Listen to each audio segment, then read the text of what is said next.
এই এত যে অক্রিকেট হচ্ছে এর মধ্যে আমাদের ক্রিকেটের অবস্থাটা কি? আসলে আমরা তো সবাই ভুলে যাওয়ার অবস্থা আছে যে আমাদের তো একটা ক্রিকেটও আছে, মাঠের ক্রিকেটও আছে। এবং সেই মাঠের ক্রিকেটটাই তো আসলে মূল ব্যাপার ছিল। যে সামনে বিশ্বকাপ, বিশ্বকাপের আগে এখন আমাদের একটা বিপিএল চলতেছে। এই সময়টা তো হাই টাইম যে আমাদের ক্রিকেটাররা কে কি অবস্থায় আছে, বিশেষত যারা ন্যাশনাল টিমের স্কোয়াডে যারা আছেন তাদের কি অবস্থা। তো সেটা নিয়ে আমরা আসলে কেউ আলোচনা করার সুযোগ পাচ্ছি না, এখানে কাউকে দায় দেওয়ার সুযোগ নাই। যখন গ্রেটার কিছু ঘটে তখন আসলে দেখা যায় যে মূল অনুষঙ্গটা আলোচনার বাইরে চলে যায়। ফলে আমরা কাউরে দায় দিতে পারি না, কিন্তু একটু তো দেখতে হবে। কারণ সবকিছুর পরেও তো দুদিন পরে বিশ্বকাপ। সেই জায়গাটায় আমরা যদি দেখি, এই দেখতে গেলে কিন্তু খুব সুখকর হচ্ছে না দেখাটা, জানাটা, বোঝাটা। সেটা কি, আমাদের ন্যাশনাল টিমের যারা খেলোয়াড়, যে স্কোয়াডটা ঘোষণা করা হয়েছে বিশ্বকাপের জন্য, তারা খুব বেশি আমাদেরকে আশা দিতে পারতেছেন না। একজন দুজন খেলোয়াড় ছাড়া, বোলিংয়ে কয়েকজন এবং ব্যাটিংয়ে মাত্র দুজনের কথা বলতে পারবো আমরা, মাত্র দুজনের কথা বলতে পারবো যারা মোটামুটি পারফর্ম করতেছেন। এছাড়া বিপিএল কিন্তু এখনো পর্যন্ত আমাদের আতঙ্কিত করতেছে, বিশেষত সেই টপ অর্ডার, সেই নতুন বল খেলা, ওই যে 1 2 3-এ যে তিনজন খেলার কথা, তাদের অবস্থা খুবই খারাপ। যদিও তামিম গতকালকে রাতেই একটা ভালো ইনিংস খেলছেন, স্টিল তাদের ব্যাটিংয়ের যে অ্যাপ্রোচ, যে অ্যাভারেজ, যে স্ট্রাইক রেটে তারা খেলে যাচ্ছেন, এটা খুব দুশ্চিন্তার কথা বলতেছে আমাদের। আজকে একটু মাঠের আলোচনা করি যে আসলে বিপিএল এ কি ক্রাইসিস হচ্ছে, কেন আমাদের টপ অর্ডার আবার এই সেই বছর খানেক আগের বা বছর দেড়েক আগের সেই ক্রাইসিসে চলে গেল। দেখেন, বিপিএল এ আমাদের যে স্কোয়াডটা খেলতেছে, এখানে বোলিং নিয়ে খুব বেশি আলোচনা করার দরকার নেই। আসলে একটা দুটো কথা বললেই হয়। সেটা হচ্ছে যে বোলিং এ আমাদের মূল যে বোলাররা, তার মধ্যে তাসকিন ছাড়া প্রায় সবাই ছন্দে আছে, এটা দাবি করা যায়। সবাই যে প্রচুর উইকেট পাচ্ছে তা না। শরীফুল যেমন দুর্দান্ত সুইং করাচ্ছে, অনেক উইকেট পাচ্ছে। মুস্তাফিজটা নিয়ে আলোচনা করারই কোনো দরকার নেই। মুস্তাফিজ দুর্দান্ত ছন্দে আছে, প্রচুর উইকেট পাচ্ছে না। উইকেট সংখ্যা বিচারে যে 1 2-এ আছে তা না, কিন্তু যা করতেছে Mustafiz best. Tanzim Sakib on an average ভালো করতেছে, খারাপ করতেছে, এরকম একটা অবস্থা। তাসকিনের অবস্থাটা বেশ খারাপ। তাসকিন মানে একদমই যেটাকে বলে হিট দ্য ডেক, এটার আশেপাশেও নাই। সঙ্গে আবার একটা ইনজুরি কনসার্ন তৈরি হচ্ছে। আমি জানি না যে তাসকিনরে নিয়ে কি আমাদের শেষ পর্যন্ত কোনো একটা বাজে সিদ্ধান্ত নিতে হবে কিনা, যে দুঃখজনক সিদ্ধান্ত নিতে হবে কিনা। সেটা যদি কোনো কারণে হয়, আমি প্রার্থনা করি না হোক। তাসকিন দীর্ঘ লড়াই চালা যাচ্ছে একটা গ্লোবাল আসর খেলার জন্য। একটা বিপিএল এ খারাপ করতেছে বলেই যে তাসকিন নাই হয়ে গেছে তা তো না। কিন্তু যদি কোনো কারণে তাসকিন না থাকে, সেখানে বরং আমাদের বিকল্পটা বেটার। আমাদের নাহিদ রানা দুর্দান্ত ছন্দে আছে। নাহিদ রানা অনায়াসে রিপ্লেস করে ফেলতে পারবে। ফলে বোলিং নিয়ে আমি খুব বিরাট শঙ্কায় নেই। শঙ্কিত আসলে ব্যাটিং নিয়ে। এবং সেই ব্যাটিংটারও ওই যে টপ অর্ডার বললাম 1 2 3, এটা নিয়ে। যদিও আপনার কাছে শুরুতে মনে হতে পারে কই না, 1 2 3-এর মধ্যে তো পারভেজ হোসেন ইমন থাকে, সে তো এখনো পর্যন্ত বিপিএল এর দ্বিতীয় সর্বোচ্চ রান সংগ্রাহক। তাহলে তো অত দুশ্চিন্তার কথা না। না, পারভেজ হোসেন ইমন প্রায়টা রান পাইছে 4 নম্বরে। বরং তাকে যখন আবার 1 নম্বরে নিয়ে যাওয়া হয়েছে, মানে ওপেনিং করানো হয়েছে, তখন কিন্তু আবার সে রান পাচ্ছিল না। 2 ইনিংস 3টে ইনিংস খুবই খারাপ করছে। পরে হ্যাঁ, পরে ওপেনিংয়েও রান পাইছে। পারভেজ হোসেন ইমন একা তো অনেক জায়গায় ব্যাট করতে পারবে না, এবং আইডিয়ালি সে যেভাবে ব্যাট করতেছে, আমি তো শুরু থেকে আপনারা জানেন যে বিপিএল এবার দেখতে পারি নাই, কিন্তু টুকটাক হাইলাইটস যা দেখলাম, তাতে আমার মনে হলো পারভেজ হোসেন ইমন বরং অনেক বেশি স্পিন নেগোশিয়েট করতে পারতেছে এবং মিডল ওভার খেলতে পারতেছে। এটা আমাদের জন্য একটা সুখবরই হওয়ার কথা ছিল, কারণ আমাদের তো ক্রাইসিস ছিল মাঝখানে মিডল ওভার। সেখানে মিডল ওভারে যদি পারভেজ হোসেন ইমন আসে, এসে যদি ওখানে সুন্দর রান করে, যেটা সে করতেছে 4 নম্বরে, এটা আমাদের জন্য একটা স্বস্তির খবর। ফলে পারভেজ হোসেন ইমনকে আমি ধরে নিচ্ছি যে মিডল ওভার সামলানোর জন্য আমাদের একটা ভালো খবর এনে দিচ্ছে। Even Towhid Hridoy on and off, তারপরেও তৌহিদ হৃদয় কিন্তু নতুন বলেও মোটামুটি করছে, তার মিডল অর্ডার জায়গাটাতেও সে ভালোই করতেছে। মানে আমাদের কনসার্নটা যেখানে ছিল কদিন আগে মিডল অর্ডার, এই মাঝের ওভারগুলোতে স্পিন নেগোশিয়েট করে রান বের করা অমুক-তমুক। যদিও তৌহিদ হৃদয়ের স্ট্রাইক রেট নিয়ে আমার ব্যাপক আপত্তি আছে, সেটা তো তার অনেকদিন ধরে ইন্টারন্যাশনাল স্ট্রাইক রেট নিয়েও আপত্তি আছে। কিন্তু তারপরেও ঠিক আছে, মিডল অর্ডারে আমরা একটা স্বস্তির জায়গা পাচ্ছি। কিন্তু টপ 3 তাহলে তো কারা? যদি পারভেজ হোসেন ইমন ৪ এ চলে আসে তাহলে টপ 3 তো আমাদের এমনিতে সেটেলডই ছিল। তামিম, সাইফ, লিটন। সাইফ গত ওই দলে ফেরার পর থেকে তো দলের সবচেয়ে বড় পারফর্মার ছিল। লিটন গত কয়েক বছর ধরে আমাদের প্রায় সব ফরম্যাটে, যদিও ওয়ানডেতে তারা রাখা হয় না, কিন্তু প্রায় সব ফরম্যাটে সেরা ব্যাটসম্যান। তার পোটেনশিয়াল অনুযায়ী সেরা জায়গাটা যাইতে পারে নাই, কিন্তু সেরা সার্ভিসটা তো দিচ্ছে। তামিমও ভালো সার্ভিস দিচ্ছিল। এর মধ্যে হঠাৎ করে আমরা আবিষ্কার করলাম যে ৩ জন এট এ টাইম ফর্ম হারায় ফেলছে। বিপিএলে তারা কেউ রান পাচ্ছে না। ওই যে বললাম যে গতকালকে রাতে তামিম একটা ইনিংস খেলছে, 70 প্লাস ইনিংস। সেটাও তামিমের মতো অথরিটিপূর্ণ মনে হয় নাই। তবে এটাও ঠিক, তামিমের যে কয়টা আউট, আমি এই কনটেন্টটা করার জন্য একটু জাস্ট ইয়ে দেখতেছিলাম, রিপ্লে দেখতেছিলাম। ওই যে রিপ্লে না কি বলে, হাইলাইটস দেখতেছিলাম। তামিম রে এটাও সত্যি যে খুব বেশি যে তামিম এরকমই। আসলে ওই তামিম ইকবাল সম্পর্কেও আমরা বলতাম যে তামিম ইকবাল এরকমই। তো তানজিদ তামিম আসলে এরকমই। তানজিদ তামিম যখন রান পায় তখনও এরকমই ব্যাট করে, যখন রান পায় না তখনও এরকমই ব্যাট করে। মানে তারে কখনো মনে হয় নাই আমার কাছে তার যেটুকু যা রান করছে যে সে কনফিডেন্সহীনতায় ভুগতেছে বা সে আউট অফ টাচ আছে। কিন্তু সেইটা খুব মনে হচ্ছে লিটন আর সাইফের ক্ষেত্রে। লিটন এবং সাইফ মূল কনসার্নের জায়গাটা। তানজিদ তামিমকে যদি আমি ব্র্যাকেটেও রাখি যে না ওকে, সে একটা ভালো ইনিংস খেলছে, তার মানে আমরা আশা করতে পারি যে সে কামব্যাক করবে। কিন্তু প্রবলেম হয়ে গেল সাইফ আর লিটন। সাইফের ব্যাপারটা বীভৎস হয়ে গেছে। সাইফ যদি এই অবস্থায়, এই যে আজকে আমি সকালে কন্টেন্ট করতেছি, সাইফ যদি আজকে বিকালে সেঞ্চুরি মারে, তাও আমি সাইফরে নিয়ে দুশ্চিন্তা করা কমাবো না। আমি বলতেছি না সাইফের উপর থেকে বাজি তুলে নেন। একটা ছেলে ভাই ৬ মাস ১ বছর ধরে আপনার সেরা খেলোয়াড়, আপনি হুট করে বাজি তুলে নিবেন তা তো হয় না।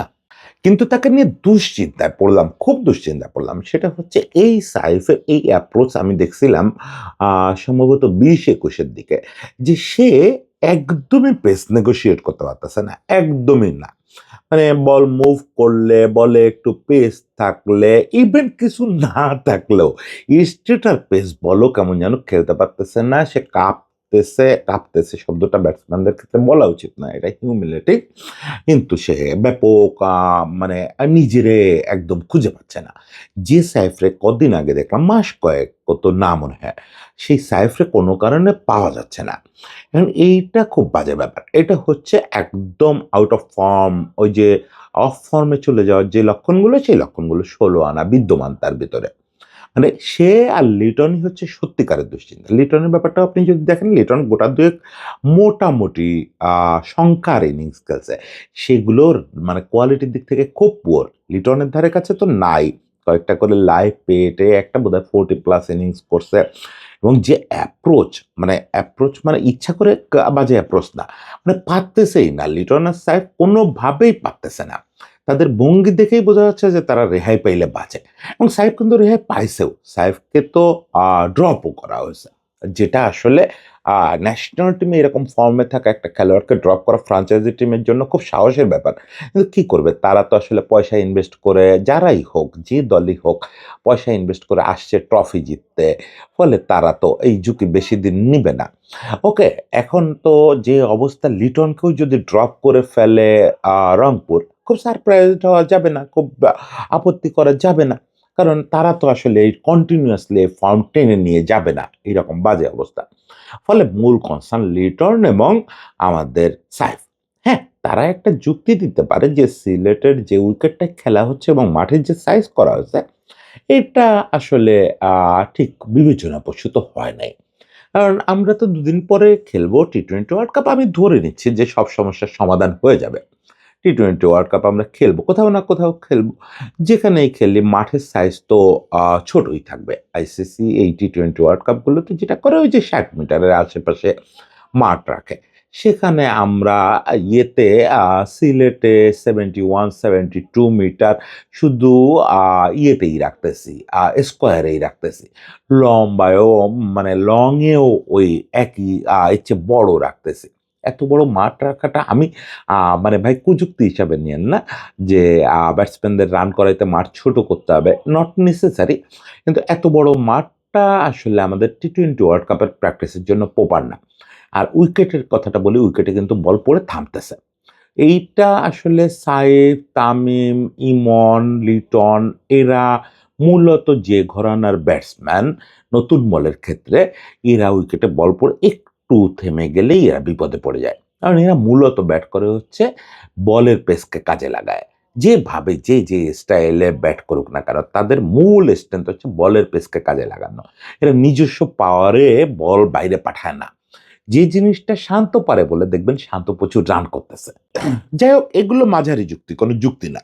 মূল ব্যাপারটা হচ্ছে যে আপনি যদি ছন্দে থাকেন তাহলে এই বড় বাউন্ডারি তারপরে বলের একটু থেমে যাওয়া এগুলো আপনার স্ট্রাইক রেটটা একটু ফল করায় দিতে পারে, আপনার সাবলীলতা একটু কমায় দিতে পারে, রান করার যে ব্যাপক আকারে রান করবেন ওটা কমে যেতে পারে। কিন্তু সাইফ লিটনের যে সে কি একটা ব্যাপার তৈরি হয়েছে এটা হওয়ার কথা না। এটা স্রেফ আমাদের দুর্ভাগ্য যে এই সময় ব্যাট প্যাচটা তৈরি হয়েছে। আরেকজন ব্যাটসম্যানের কথা বলি নুরুল হাসান সোহান। আমি খুবই সারপ্রাইজড বহুকাল পরে তার বিপিএলে এত পুয়ার ব্যাটিং করতে দেখতেছি, বহুকাল পরে। সে প্রায়শ বলের চেয়ে রান কম করতেছে এবং তার হাতে তার দল হেরে যাচ্ছে, যেটা আসলে টি-20 ফ্রাঞ্চাইজি ক্রিকেটে আমি সোহানের কাছ থেকে দেখি নাই। শামীম তার কাউন্টার পার্ট, শামীম মোটামুটি করতেছে। একটা ম্যাচ বোধহয় জিতায়ও আনছে শামীম। ওকে, শামীম হচ্ছে ওকে অবস্থায় আছে, ভালো অবস্থায় নাই। কিন্তু সোহানের ব্যাপারটাও বিভীষিকাময়। সোহান সম্ভবত এদের মধ্যে সবচেয়ে বিভীষিকাময় ব্যাটিং করতেছে। সোহানের ব্যাটিং দেখলে নেওয়া যাচ্ছে না যে ও ওয়ার্ল্ড কাপে কিভাবে যাবে। ফলে এই ৩ জনের ক্ষেত্রে আমাদের এই মুহূর্তে প্রার্থনা করা ছাড়া তো কিছু করার নেই। আর ওয়েট করার আছে যে ঢাকা রাউন্ডে এরা কেমন করে। কারণ ঢাকায় উইকেটে বল তুলনামূলক কম থামবে এবং ঢাকা আমার ধারণা বাউন্ডারিটা এই এক্সপেরিয়েন্স থেকে অলরেডি বিসিবি তো অনেক ভেজালের মধ্যে আছে। তা না হলে বিসিবি হয়তো এই বিপিএল এ বেশি ফোকাস করতো।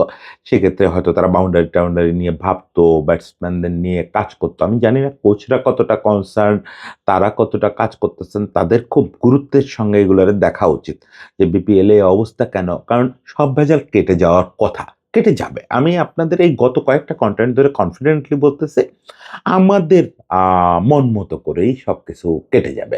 আমরা কোনো অন্যায় পক্ষ না তো। ফলে সব ভেজাল কেটে যাবে। আমরা সুন্দর ওয়ার্ল্ড কাপ খেলবো আমাদের পছন্দের কোনো জায়গায়। আমরা যেটাকে সম্মানজনক মনে করব সেরকম কোনো জায়গায় খেলবো। খেলতে গিয়ে আমরা যেন সুন্দর ফর্মে থাকি। ফলে আমাদের এখন প্রত্যাশা হচ্ছে যে ওরা যেন এই ঢাকা পর্বে একটু ভালো রান করে এই ব্যাট প্যাচটা কাটায় ওঠে। এখানে আরেকটা জিনিস কি শান্তর একটা কথা একেবারে উড়ায়ে দেওয়া যাবে না। উড়ায়ে দেওয়া কি মানে অস্বীকারই করা যাবে না। শান্ত এর মাঝে বলছে যে এই যে ব্যাপারগুলো হয় প্রতিটা বিশ্বকাপের আগে। এটা খুব দুর্ভাগ্যজনক প্রতিটা বিশ্বকাপের আগে। আর দুষ্ট লোকেরা তো কমেন্ট করে যে এই প্রতিটা বিশ্বকাপের আগে এটার সঙ্গে কোনো না কোনোভাবে তামিম ইকবাল ইনভলভ হয়। যাই হোক আমি এই ধরনের কার্সের সঙ্গে আ কার্সে বিশ্বাস করি না। কিন্তু ঘটতেছে তো। গত কয়েকটা বিশ্বকাপ ধরে আমাদের বিশ্বকাপ আসে তার আগে কিছু একটা মাঠের বাইরের ভেজাল হয়। সেটা নিয়ে এমন এলোমেলো পরিস্থিতি হয়। এটা ঠিক যে আমাদের ক্রিকেটারদেরকেও বলে না যে তোরা খেলা বাদ দিয়ে এইগুলা তে ইনভলভ হ। তোরা যা জয়সার সঙ্গে কথা বলো মুখ-টুখ এটা তো কেউ বলে না। কিন্তু ভাই ওরা তো মানুষ। ওদের ক্রিকেট টিমটাকে নিয়েই এত কথা হচ্ছে। ওদের খেলতে যাওয়া না যাওয়া নিয়েই অনিশ্চয়তা হচ্ছে। এত বার্গেনিং হচ্ছে। ফলে ওদের কানে যায় এগুলো। একই সঙ্গে ওদের একজন সতীর্থকে নিয়ে গোলমাল হচ্ছে। তা নিয়ে ওদেরকে আবার স্ট্যাটাস দিতে হচ্ছে। এই কাজগুলো আমাদের সিনিয়র ক্রিকেটাররা যে করে না, সিনিয়র ক্রিকেটারদের আরেকটু আমি আশা করি যে তারা বাইরে তো এখন তো মাঠের বাইরে। তারা যে গেমগুলোতে অংশ নিচ্ছেন, নিজেরা খেলেন। আপনারা আপনাদের গেমটা খেলেন। আপনারা কেন মাঠের খেলোয়াড়দের এর মধ্যে ডাকাডাকি করেন? কেন এইগুলাতে ডাকাডাকি করেন? কেন তাদেরকে প্রেসে কথা বলতে পাঠান? কেন কোয়াব আমি তো চাই যে কোয়াবে থাকুক, অ্যাক্টিভ ক্রিকেটাররা থাকুক। কিন্তু বিপিএল চলা অবস্থায় ন্যাশনাল টিমের গুরুত্বপূর্ণ সব সদস্যদের নিয়ে মিথুনকে যে ওখানে প্রেস কনফারেন্সটি কেন করতে হলো? এইগুলা মানে আমি সিনিয়র ক্রিকেটারদের কাছ থেকে ইনক্লুডিং তামিম ইকবাল। তামিম ইকবালের সঙ্গে যথেষ্ট বাজে কাজ হয়েছে। সেটার প্রতিবাদ তো সারা দেশ করতেছে। সেটার জন্য ক্রিকেটারদের কেন স্ট্যাটাস দিতে হবে, কপি পেস্ট স্ট্যাটাস দিতে হবে? ক্রিকেটারদের কেন মেন্টালি এসবে এনগেজ হইতে হবে? এগুলো খুব দুর্ভাগ্যজনক, খুবই দুর্ভাগ্যজনক। তো যাই হোক, আমি আশা করি যে তারা ওই শান্ত যেটা বলছে যে তারা শান্ত থাকার অভিনয় করে, আসলে পারে না। আসলে এগুলা তাদের ইফেক্ট করে এবং আমাদের তো আসলে সিস্টেম, আমাদের লোকজন কেউ বোঝে না যে ইফেক্ট না করাই। আর এমনিতে তো করবেই। তারা তো পড়বে, জানবে যতটুকু। এরপরেও তাদেরকে একটু দূরে রাখা যায়। সেই চেষ্টাও আমরা করি না। হোপ যে তারা এগুলো সব কাটায় উঠতে পারবে। আমি ক্রিকেটারদের তো আমার তো বলার সুযোগ নাই, কিন্তু ক্রিকেটারদের নিশ্চিত করতে চাই যে আপনারা এগুলো নিয়ে ভাবেন না ভাই। এগুলা মাঠের বাইরের ব্যাপার, সমাধান হবেই। পৃথিবীতে কূটনীতি আছে, আমাদের সুন্দর রাষ্ট্র আছে, যাদের সঙ্গে কথা হচ্ছে ইন্ডিয়ার রাষ্ট্র আছে। এটা আপনি দেখবেন এই যে আজকে কথা শুনতেছেন, আজকে কালকের মধ্যেই বড় পর্যায়ে বসাবসিও এগুলো ঠিক হয়ে গেছে। সব হচ্ছে একটা উত্তেজনা, সব হচ্ছে নির্বাচন, উত্তেজনা এইসব। এইসব ক্রিকেটের মতো এত গুরুত্বপূর্ণ না। ক্রিকেট নিয়ে ভাবেন আপনারা। ক্রিকেটই আমাদের মূল আলোচ্য হোক, খেলাধুলাই মূল আলোচ্য হোক। সবাই ভালো থাকবেন, সবার জন্য শুভেচ্ছা।